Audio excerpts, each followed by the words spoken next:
香港好多古蹟都會出現喺唔同嘅影視作品入邊。眼前嘅呢一個建築，你又記唔記得喺邊一套電影入邊見過呢？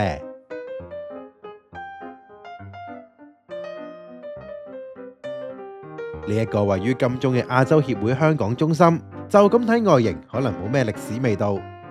但其實佢入邊存在住幾個一級歷史建築，組成嘅就係舊時嘅舊域多利軍營啦。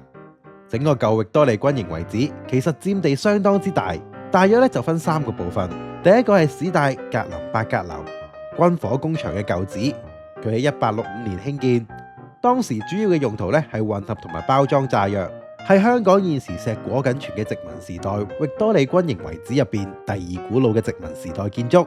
軍火工場呈 L 型，而家就成為咗亞洲協會香港中心嘅職員辦公室啦。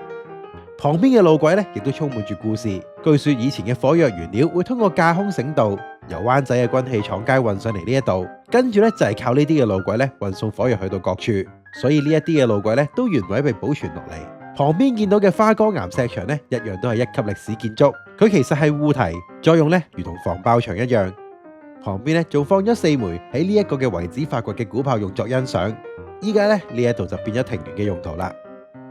再入少少會見到2個軍火庫嘅遺址，軍火庫 B 嘅舊址而家已經改建成多元化劇場，會進行播放電影同埋舞台表演等等。旁邊嘅照明廊以前嘅原意係俾軍人安全咁樣拎住油燈，透過小窗口查看火藥情況嘅通道。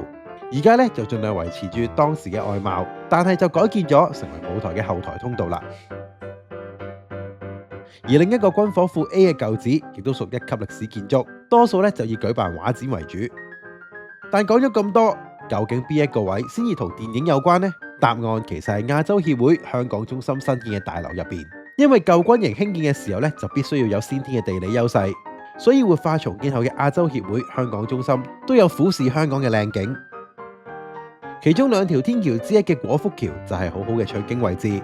而2018年嘅淪落人就有一幕喺度拍啦，